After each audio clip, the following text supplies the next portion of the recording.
have so many rules in life about everything. I say break the rules, not the law, but break the rules. My wife has a t-shirt. My wife has a t-shirt that says, well-behaved women rarely make history. Well, you know, I don't want to burst her bubble, but the same is true with men. It is impossible to be a maverick or a true original if you're too well-behaved and don't want to break the rules. You have to think outside the box. That's what I believe. After all, what is the point of being on this earth if all you want to do is be liked by everyone and avoid trouble? The only way that I ever got any place was by breaking some of the rules. After all, I remember that after I was finished with my bodybuilding career, I wanted to get into acting and I wanted to be a star in films. You can imagine what the agents said when I went to meet all those agents. Everyone had the same line that it can't be done.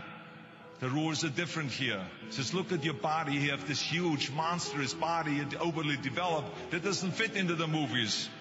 You don't understand. This was 20 years ago, the Hercules movies.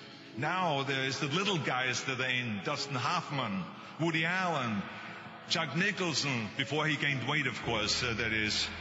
But anyway, those are the guys that were in. And the agent also complained about my accent. He says, no one ever became a star with an accent like that, especially not with a German accent. And yes, I can imagine with your name, Arnold Schwarzenegger, or whatever the name is, on a billboard. Yeah, that's going to draw a lot of tickets and sell a lot of tickets. Yeah, right. So this is the kind of negative attitude they had, but I didn't listen to those rules, even though they were very nice. And they said, look, we can get you some bit parts. We can get you to be, playing a wrestler or a bouncer. Oh, maybe with your German accent, we can get you to be a Nazi officer in Hogan's Heroes or something like that. But, I didn't listen to all this. These were their rules, not my rules. I was convinced I could do it, that if I worked as hard as I did in bodybuilding, 5 hours a day, and I started getting to work, I started taking acting classes, took English classes, took speech classes, dialogue classes, accent removal classes I even took. I remember running around, a fine wine grows on a vine. You see, because Germans had difficulties with the F and the W and the V. So fine wine grows on a vine. I know what some of you now say is I hope that Arnold got his money back. But let me tell you something. I had a good time doing those things and it really helped me. And finally I broke through. And I started getting the first parts in TV, streets of San Francisco. Lucille Ball hired me. I made Pumping Iron, Stay Hungry. And then I got the big break in Conan the Barbarian. And there the director said, if we wouldn't have Schwarzenegger, we would have to build one. Now think about that. And then when I did Terminator, I'll be back. Became one of the most famous lines in a movie history, all because of my crazy accent. Now think about it. The things that the agent said will be totally a detriment and will be impossible for me to get a job. All of a sudden became an asset for me. All of those things, my accent, my body and everything. So it just shows you never listen that you can't do something. And you have to work your way up. Of course, run for something else first. I mean, it was the same when I ran for governor. The same lines that you have to work your way up, it can't be done. And then, of course, I ran for governor, and the rest, of course, is history. They said you have to start with a small job as mayor, and then as assemblyman, and then as lieutenant governor, and then as governor. And they said, that's the way it works in a political career. I said, I'm not interested in a political career. I want to be a public servant. I want to fix California's problems and bring people together and bring the parties together. So, like I said, I decided to run. I didn't pay attention to the rules, and I made it, and the rest is history. I think it's the most important thing that we have a very clear vision of where we go, a goal, where do we go? Because you can have the best ship in the world, you can have the best cruise liner, but if the captain does not know where to go, that ship will drift around the world and out there at sea and will never end up anywhere. And this is exactly the way it is in real life. If you don't have a goal, if you don't have a vision, you just drift around and you're not going to be happy. This is why it is so important to have that vision. Now, I created that vision in Austria because I grew up after the Second World War. Austria, right along with Germany, lost the Second World War, thank God. And The problem was that everyone was so depressed because they lost the war, that there was alcoholism everywhere. There was, of course, depression. There was a terrible economic situation. There was famine. There was starvation and all of those things. And also it was kind of a little place and narrow. I felt kind of, I wanted to get out of there. I wanted to escape. And I couldn't see myself really to work there and to stay there, to work in a factory or to work on a farm, or to even to follow my father's footsteps and to become a police officer. I couldn't see that either. As a matter of fact, that's what my parents wanted me to do. They wanted me to become a police officer and to marry a girl by the name of Heidi and to have a bunch of children and to run around like the Von Trapp family in The Sound of Music. But that's not what I saw. This was the vision of my parents, but not mine. And luckily, one day in school, I watched a documentary about America. And I found myself, I knew exactly that is where I wanted to end up. I wanted to be in America. Think big, because then you're going to get big. Then you're going to go and achieve big things. That is the most important thing. You know, we don't achieve big things by accident. So shoot for the top, shoot for the sky, shoot for the, you know, for the stars. First thing I think you can do is retire. Retiring means that you maybe have hated something that you did your whole life, and now you retire and finally you get rid of this pain or this horrible kind of like being on an assembly line in some car factory or something like that. I don't know what it may be, but people just sometimes look forward to retiring. I mean, I cannot imagine, why would I want to retire from organizing the Arnold Classic? I am having a ball here. I love coming here every year, you know what I'm saying? I cannot imagine retiring from going to Gold's Gym. How can I retire from playing chess with Franco? How can I retire, you know, going around and promoting a healthy environment, or the fitness crusade and stuff like that, or going to the, you know, Schwarzenegger Institute. So I cannot imagine that there is such a thing as retirement. I mean, I think that it will be over when it's over. Define retire. Is that when you give up? You know? Yeah, I don't know. I mean, some people just look forward to that. And like I said, it depends. You have to also understand one thing. 74% of the American people, that is a poll that was done, do not enjoy their work. So this is why it is very tough. It's easy for us to say, why would I retire? Because I love everything I do. But there's a lot of people that don't like their work, and they're just doing it because they need to make a living, they have a family to feed, and so they take the next best job, but they don't really like the job, you know, and they don't know then how to switch over to another job and stuff. So it's very tough. That's why I always tell kids in my success seminars, have a clear vision where you want to go. What is it that you're really passionate about? And then go after that, no matter what it takes. Go after that, as crazy as it may sound, because you got to do something that you really enjoy doing. Be true to yourself. That's right, yes. All of those liabilities that they talked about started turning into assets. When they did Conan the Barbarian, the director came to me and he said, if we wouldn't have you, we would have had to build one. And on Terminator, the director said, I couldn't imagine to have anyone play Terminator that wouldn't have an accent and that wouldn't have your body. I cannot imagine the line, I'll be back, with a normal American accent.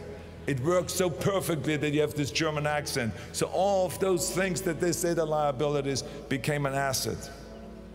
As moment went on, it grew and grew, and I went from one movie to the next, started making more and more money, and then I ended up being the highest paid actor with $30 million on Terminator 3. The other thing is that you got to work your butt off. If you think that you're going to go and accomplish something really special and be the best in anything in the world, and you think you can do it without working, you make a big mistake. Because no matter what I did, if it was in bodybuilding or in acting or if it is in the political arena, it always took a lot of work. And you got to put out, and you got to, you know, sometimes make a lot of sacrifices. Notice, if you're not willing to work hard, forget about it. So there's another rule that is very important. Use your power of potential and make this nation and this world a better place. It worked for this immigrant that came over here to this country with $20 in a pocket, and I know and I guarantee you it will work for you too. Don't be afraid to fail, because if you're afraid to fail, then you're always holding yourself back because you're afraid that if you go all out, you may fail. Well, in weightlifting, we learned that very quickly. The only way you could break a record is if you're willing to fail. That's when you put on more weight, you try it, sometimes you maybe you would not be able to lift it, which has happened to me many times, but eventually, when you train hard enough, you will lift it. So don't be afraid to fail. I mean, how far can you fall? That just shows you again so much for it can't be done. This is why I try to tell you, anything and everything can be done if you can visualize it and if you believe in yourself. It was the same thing again when I ran for governor. You can imagine when I went on the Tonight Show and I announced that I'm going to run for governor of the great state of California. People came to me afterwards and said, "You're crazy. You don't announce something like this on the Tonight Show. You have an official press conference at the state capitol. Plus, you don't start with governorship, you start first with mayor or with state senator." And I said, I don't want to be senator, I don't want to be mayor, I want to be governor. Don't you understand that? Well, the rest is history. I won in 2003 and I won also in 2006. And let me tell you, you're going to find the naysayers in every turn that you make. Don't listen. Just visualize your goal, know exactly where you want to go. Trust yourself. Get out there and work like hell and break some of the rules and never, ever be afraid of failure. Because not everyone is the same. There's some people that just like to kick back and coast through life, and others want to be very intense and want to be number one and want to be successful. And that's like me. I always wanted to be very intense. I always wanted to be number one. I took it very seriously in my career. So this was the same when I started with bodybuilding. I didn't want to just be a bodybuilding champion. I wanted to be the best bodybuilder of all times. The same was in the movies. I didn't want to just be a movie star. I wanted to be a great movie star that's the highest paid movie star and have above the title billing. And so this intensity always paid off for me. This commitment always paid off for me. So here are some of the rules. The first rule is trust yourself. And what I mean by that is so many young people are getting so much advice from their parents and from the teachers and from everyone. But what is most important is that you have to dig deep down and ask yourselves, who do you want to be? Not what, but who. And I'm talking about not what your parents and teachers want you to be, but you. I'm talking about figuring out for yourselves what makes you happy. No matter how crazy it may sound to the people. I spent a lot of time by myself so I could figure out and listen to what is inside my heart and inside my head. And I recognized very quickly that inside my head and heart were a burning desire to leave my small village in Austria. Not that there was something wrong with Austria, it's a beautiful country, but I wanted to leave that little place and I wanted to be part of something big. The United States of America, a powerful nation, the place where dreams can come true. I knew when I come over here I can realize my dreams. And I decided that the best way for me to come to America was to become a bodybuilding champion, because I knew that was my ticket. The instant that I saw a magazine cover of my idol, Reg Park. He was Mr. Universe, he was starring in Hercules movies, he looked strong and powerful, he was so confident. So when I found out he got that way, I became obsessed and I went home and I said to my family, I want to be a bodybuilding champion. Now you can imagine how that went over in my home in Austria. My parents, they couldn't believe it. They would have been just happy if I would have become a police officer like my father. Something else burned inside me. Something burned inside me. I wanted to be different. I was determined to be unique. I was driven to think big and to dream big. Everyone else thought that I was crazy. My friend said, if you want to be a champion in a sport, why don't you go and become a bicycle champion or a skiing champion or a soccer champion? Those are the Austrian sports. But I didn't care. I wanted to be a bodybuilding champion and use that to come to America and use that to go into the movies and make millions of dollars. I wanted to become a champion. I was on a mission. So rule number one is, of course, trust yourself no matter how and what anyone else thinks. Be afraid to fail. Anything I've ever attempted, I was always willing to fail. In the movie business, I remember that you pick scripts. Many times you think this is a winning script. But then, of course, you find out later on when you do the movie that it didn't work, and the movie goes in the toilet. Now, we have seen my movies, Red Sonja, Hercules in New York, Last Action Heroes. Those movies went in the toilet. But that's okay, because then at the same time I made movies like Terminator and Conan and True Lies and Predator and Twins that went through the roof. So you can't always win, but don't be afraid of making decisions. You can't be paralyzed by fear or failure, or you will never push yourself. You keep pushing because you believe in yourself and in your vision. And you know that it's the right thing to do, and success will come. So don't be afraid to fail. Which brings me to rule number 4, which is don't listen to the naysayers. I mean, how many times have you heard that you can't do this and you can't do that, and it has never been done before? Just imagine if Bill Gates had quit when people said it can't be done. I hear this all the time. As a matter of fact, I love it when someone says that no one has ever done this before, because then when I do it, that means that I'm the first one that has done it. So pay no attention to the people that say it can't be done. I remember my mother-in-law, Eunice Kennedy Shriver, when she started Special Olympics in 1968, people said that it would not work. The experts, the doctors that specialized in mental disabilities and mental retardation said it can't be done. You can't bring people out of the institution. You can't make them participate in sports, in jumping, in swimming, and in running. They will hurt themselves. They will hurt each other. They will drown in the pool. Well, let me tell you something. Now, 40 years later, Special Olympics is one of the greatest organizations in 164 countries, dedicated to people with mental disabilities and with intellectual challenge. And she did not take no for an answer. And the same is when you look at Barack Obama. I mean, imagine if he would have listened.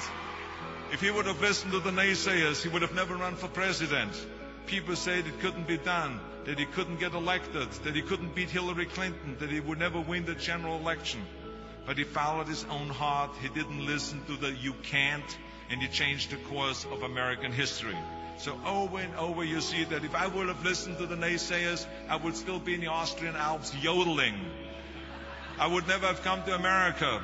I would have never met my wonderful wife, Maria Shriver. I would have never had the wonderful 4 kids. I would have never done Terminator, and I wouldn't be standing here in front of you today as governor of the greatest state of the greatest country in the world. So I never listened that you can't. I always listened to myself and said, yes, you can. And that brings me to rule number 5, which is the most important rule of all. Work your butt off. You never want to fail because you didn't work hard enough. I never wanted to lose a competition or lose an election because I didn't work hard enough. I always believed leaving no stone unturned. Muhammad Ali, one of my great heroes, had a great line in the 70s when he was asked, how many sit-ups do you do? He said, I don't count my sit-ups. I only start counting when it starts hurting. When I feel pain, that's when I start counting, because that's when it really counts. That's what makes you a champion. And that's the way it is with everything. No pain, no gain. So many of those lessons that I apply in life, I've learned from sports, let me tell you, and especially that one. And let me tell you, it is important to have fun in life, of course, but when you're out there partying, horsing around, someone out there at the same time is working hard. Someone is getting smarter and someone is winning. Just remember that. Now, if you want to coast through life, don't pay any attention to any of those rules. But if you want to win, there's absolutely no way around hard work. None of my rules, by the way, of success will work unless you do. I've always figured out that there's 24 hours a day. You sleep 6 hours, and you have 18 hours left. Now, I know there's some of you out there now and says, well, wait a minute, I sleep 8 hours or 9 hours. Well, then just sleep faster, I would recommend. Because you only need to sleep 6 hours, then you have 18 hours left, and there's a lot of things you can accomplish. As a matter of fact, Ted Turner used to say always, early to bed, early to rise, work like hell, and advertise. And of course, all you know, you know already those things, because otherwise you wouldn't be sitting here today. Just remember, you can't climb the ladder of success with your hands in a pocket. And that takes me to rule number 6, which is a very important rule. It's about giving back. Whatever path that you take in your lives, you must always find time to give something back. Something back to your community, give something back to your state or to your country. And my father-in-law, Sergeant Shriver, who is a great American, truly great American, who started the Peace Corps, the Job Corps, legal aid to the poor. He said at Yale University to the students at the commencement speech, tear down that mirror. Tear down that mirror that makes you always look at yourself. And you will be able to look beyond that mirror, and you will see the millions of people that need your help. And let me tell you something, reaching out and helping people will bring you more satisfaction than anything else you've ever done. As a matter of fact, the day after having worked for Special Olympics and having started after-school programs, have promoted fitness, and now with my job as governor, I can tell you, playing a game of chess with an 8-year-old kid in an inner-city school is far more exciting for me than walking down another red carpet of a movie premiere. So let me tell you, as you prepare to go off into the world, remember those 6 rules. Trust yourself, break some rules, don't be afraid to fail, ignore the naysayers, work like hell, and give something back.